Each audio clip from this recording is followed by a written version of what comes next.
Istoryang kahadlukan.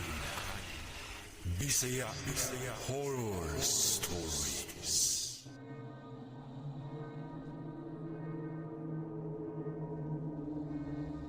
Hello admin, ug sa mga nagbasa sa istoryang kahadlukan, Bisaya Horror Stories. Tawag lang ko og Judy, ug kini akong kaagi nga gustong i-share sa inyo ha. Nahitabo kini atong graduating nako sa high school.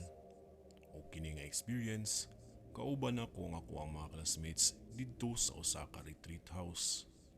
Dili na lang na ako i-mention kung asa ang mao nga retreat house, kay para dili makahatag pa og kahadlok. Kaysa ako gihapon nga nahibaw-an, gihimo og ginaadto gihapon kini nga retreat house sa school nga akong giskwelahan kaniadto. Ug dili na ko sugdan ang ako ang istorya. Lipay na kaayo ang tanan kay lagi March na to ug kami nga mga incoming graduates ato na tuig apil sa amo ang mo-attend og activity nga mao ang moadto sa retreat house. Parehas ra kini sa recollection apan ang retreat kay adto gyud mi mga tulog unya balik 2 days pa gyud. Excited na kaayo mi kay isip ko sa Catholic school party na gyud kini sa amo as graduating student nga sa dili pa mi magkanya-kanya po na sa college na ami makuha nga mga pagtulunan sa among eskwelahan. Dili lang sa ACADS, hasta pud sa relasyon sa among mga classmates, ilabi na pud sa relasyon sa Ginoo. Mas kilain na religion, as long as graduating ka, part gihapon ka sa retreat. Sugdan ako atong first day namo. Buntag pa lang, nagsakay nami og pampaseroan na jeep nagiarkilahan sa eskwelahan. Ang jeep, diretso ra kini makaadto sa retreat house. Bali duha ka jeep ang gikuha sa eskwelahan kay ubay-ubay pud mi nga batch nga moadto pud sa retreat house. Paingon pa lang miadto, medyo naka-feel na jud ko og ka-creepy sa lugar kay sudlon kayo siya. Unya nga gianan na imor kakahoyan nya pasaka kini. Ang mao nga retreat house anaa day sa bukid nga part pero sementado man hinuon ang agianan. Ambot kun ako lang baka ang nawirduhan sa lugar pero walang ko ato padala. Kay tungod pud sa ako mga classmates nga grabe kayo kasabaan samtang nagpadulong miadto. Pag-abot na mo gid mismo sa retreat house, gi-welcome mi ato sa usa ka madre nga nagpaila siya nga siya si Sister Monica. Buutan kayo ang mga madre ug maabi-abihon kayo. Siya ang nisugat namo ug nagpahibalo sa rules and regulations sa mga retreat house. Siya pud ang nagtour sa amoa sa mga dapat buhaton ug sa mga off-limits pud sa dapit. Si Sister Monica pud ang nag-guide sa amoa paingon sa lugar kung asa man gali may mga tulog o mostay mi sa panahon na sa gabii. Nagsugod na ang amoa activity atong adlaw, unya daghang set of activities ang gipabuhat para sa amoa. Usa sa mga activity nga gipasagdan rami kung asa mi moadto kay lagi dapat makauna-huna mi kung unsay amo i-share unya ug isulat kini namo sa bond paper. Medyo gusto gyud nako og hilom or makauna-una ko og tarong ug aron maka-input ko sa mga ideya pud kung unsaon ko pagsulti unya sa ako ang gustong i-share sa ilaha. Mao milakaw ko adto sa may unahan sa retreat house. May pahimangno ang among speaker sa retreat house nga si Sir Mike na dili daw kinukaayo mi magpalayo kay anytime pasudlo na mi sa hall para sa ato na activity. Sa akong pagpangitag dapit kung asa kong pwesto, napukaw sa akong unahuna ang usa ka dapit nga na-curious gid ko, which is kadtong sa may bandang ubos sa retreat house. Miadto jud ko dito sa ako ang kakuryoso kay gusto pud ko makahibalo kung unsay naa dito na dapit. May pwesto ko ato sa may hagdanan, unya nagsugod na ko og sulat sa akong bond paper ug ubay-ubay na sad kog nahimo ato. Sa sigig hunahuna nako, samtang gatan-aw ko sa unahan nga dapit, na ako'y nakita ato nga usa ka babayi.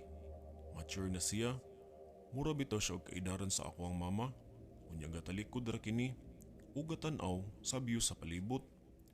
Bitan-aw gyud ko ato maong babayi ug duda nako taga didto siya kay diha miduol nako ug ako ang gilili. Nakapangsulob kini og pangmadre nga sinina, pero nahibulong ko na kung nga nung wala siya gisuod ka ng headdress sa mga madre. Miatras ko ato kay basin unyag makitaan ko, unyag isumbong pa ko kung nga nung naabot ko dito nga dapit. Dili man puto si Sister Monica, kay lahi man siyang pamorma. Maumisaka ko og dali-dali, pabalik sa retreat house. Kay aron makabalik na ko sa among hall. Gadagan-dagan ako ato pasaka, ug nakabati ko og hangak na ato. Para makaginhawa, miginhawa sa ko, ug gibalikan ako og tan-aw ang katong dapit nga naa ang katong madre kaganiha. Paglingi na nako, wala na ang katong madre sa ang gibarugan kaganiha. Nakalitan ko sa akong nakita, kay kalit-kalit ra kaayo iyang pagkawala. Pero nabaliwal ang lang gadto nako, kay pagtan-aw nako sa gilid sa retreat house. Wala na ang akong mga kauban sa gawas. Duda nako, nanulod na gito sila kay basing gasugod na adto. Ug midagan ako, pasulod balik sa retreat house na gyud. Pagsulod na nako ato sa hall, nakurata na ako ang mga kauban kay ganihar daw kuno ko gipangita. Unya di na pud kuno ko gagikan, nga taod-taod na daw nga wa daw gyud ko makit-i nila. Gipatawag ko ato sa among teacher ato. Ug nangutana kung diin ko gaadto. Nabala ka si teacher namo kay in charge ra ba gyud mi nila basta mga school activities daw. Puong pa sa amo ang maestra, nawala daw kuno ko og dugay. Medyo nadugay lang gyud ko kay tungod atong nakita na ko nga madri sa may ubos. Husto tuod, pero wala na lang kumusulti ato kung diin ko kay basin makasabaan pud unya ko og samot. May rason na lang ko na ako gigitiwas ang akong gipang sulat. Nahuman ang among activity ato, mga around 8 PM na sa gabi ug didto, human sa among pagpanihapon, sugod na ang mga storya-storya sa maong dapit. Nigawas na ang storya nga naa daw usa sa among mga classmates nga nakakita daw kun og madre nga ming-agi sa hallway. Dihang mibalik siya sa room sa mga girls kay magkuha kuno daw sa ihang tumbler nga nahabilin. Migreet daw ang among classmate ato sa mga madre. Apan wala daw kini mo respond ug dako niyang kahadlok. Dihang milapos daw kini sa bungbong sa mong hallway. Pagpalit lang nga nawala daw kini ug wala gyud kini nila makita na. Tungod sa storya-storya, ang uban noon sa amoa nang hadlok na og sugod. Apan ako, wala lang gyud ko padala. Kay lagi, storya-storya raman. Dili man pud gyud ko mutuo basta di masad ko pakit-on. Dihang mag-assign na nga amo ang teacher ato kung si kinsa ang mag-ubanay sa mga katulganan, nagkakuyog mi sa akong mga suod na classmates. Mga bandang hapit na 10:00 sa gabi sa among sige og storya-storya sa kwarto nga didto mi nagkatapukay. Kalit lang na imituktok sa among pultahan. Naghuwat lang mi na naay mo abli o mutingog. Apan wala raman sad. Basin pasabot to sa amoa na muhilom na tingali mi kay oras sa pagkatulog. Mga 10:30 na to ug kinahanglan na gyud mi muhinay sa among tingog. Kay lagi, ang uban na mga kauban nangatulog na ug kami sa among mga kuyog nagsigi pa mi og pangatawa ato kay ga-share man mi sa among mga kaagi. Kalit lang naa na si mituktok sa among pultahan ug ato na time gikusog na ang tuktok. Nikunot ang among mga agtang ato, pasabot pakatulugo na gyud mi. Munang nag-ihay na mi ato og higda ug nag-good night na mi ato sa usag-usa. Wa na ko kahibalo kung unsa nato orasa nga nakamata ko og kalit kay kahion jud kaayo ko. Unya kinahanglan nako nga mobarog. Padulong ko sa CR ato ug nakadungog ko og mga yapak sa tiil sa may hallway sa amo ang gikatulgan. Human akong pangihi ato, nakadungog ko nga naay nanuktok sa lain na room ug dungog pud nako. Nga hasta pud ang uban nga mga pultahan, gipang tuktok pud gini.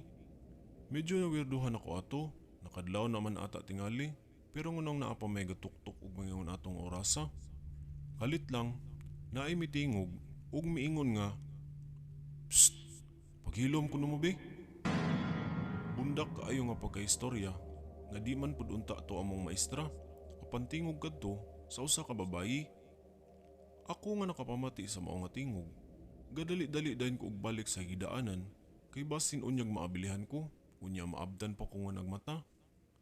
Nagtuktok na pud kini sa amo ang pultahan, pero this time walay tingog nga akong nadunggan.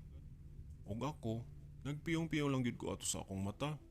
Nagpakaron ingnon ko nga natulog. Namarog akong mga balahibo ato bisan na atuod ko sulod sa akong habol.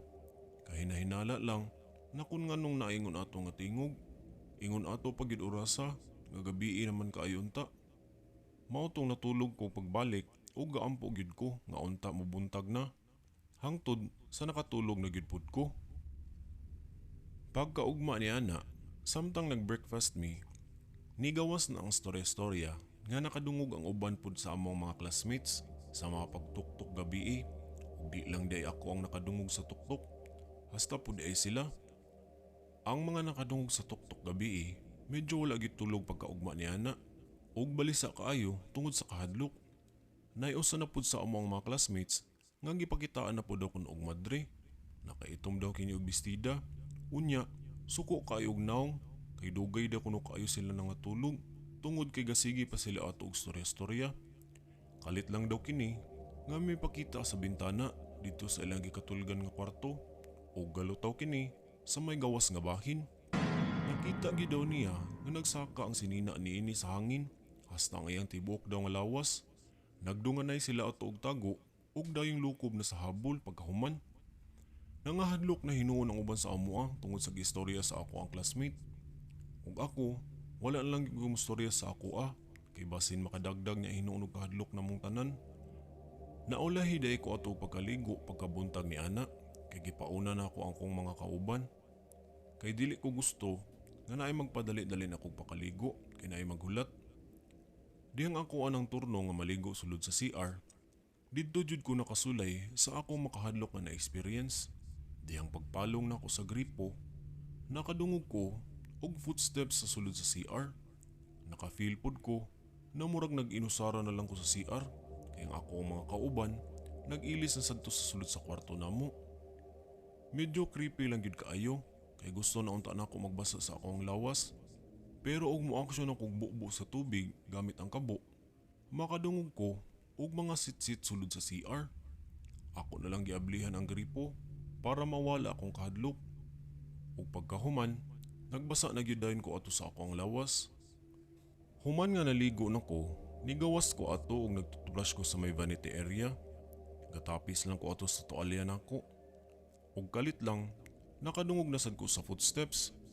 Pero ato na time, kusog kaayo na gyud ang lagapak sa mga tiil. Dihang kalit lang, nagpakita sa kuha ang madre nga anaa sa samin. Siga kini kaayo og mata, nga mura bitaw og padalion ako sa akong gibuhat. Ug suko kayo kinigdagway nga naglantaw sa akuha.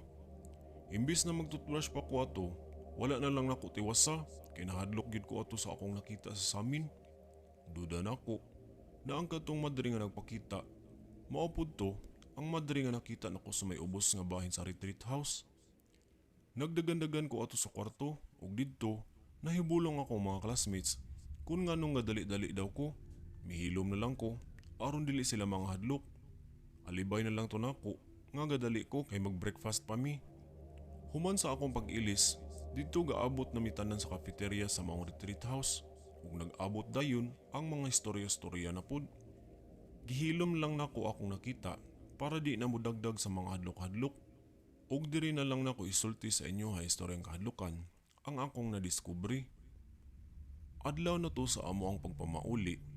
Samtang gatan-aw ko sa mga nakapaskil sa mga picture frames sa mga retreat house, dito na ko nakita ug na-confirm yun nako na ang kadtong madre nga nagpakita sa ako Gibuhatan si ag frame ngadto, pasabot dito siya sa retreat house gasilbi. Around 1980s pa sa akong nakita nga year. Ug ang nakapakurat pagid ato pag-ayos sa ako ang mao nga madre, dugay na day kini nga namatay na. Di gyud ko masayop kay ang kadtong babae nga naa sa picture, mao ang madre gyud nga kadtong akong nakita gahapon sa ubos ug kadtong naa sa CR. Mao gyud ang naong ako ang nakita. Di na lang nako panganlan istoryang kahadlukan para sa kahilom sa mga madre ug sa iyang pangalan. Basta sure gyud ko na siya gyud kadto. Human sa adlaw nga na mauli nami gikan sa retreat house, mihapit usa ako sa simbahan aron iampo nako si sister.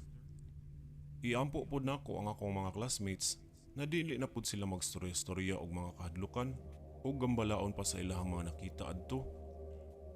Sa ulahi, nakagraduate ra gyud ko ug di gyud to nako makalimtan ang akong kaagi uban sa akong mga classmates sa usa ka retreat house before sa among graduation. Ug diri na lang kutob istoryang kahadlukan Salamat sa paghahin og oras sa pagbasa ug pagpaminaw. Maayong adlaw kanatong tanan ug daghang salamat.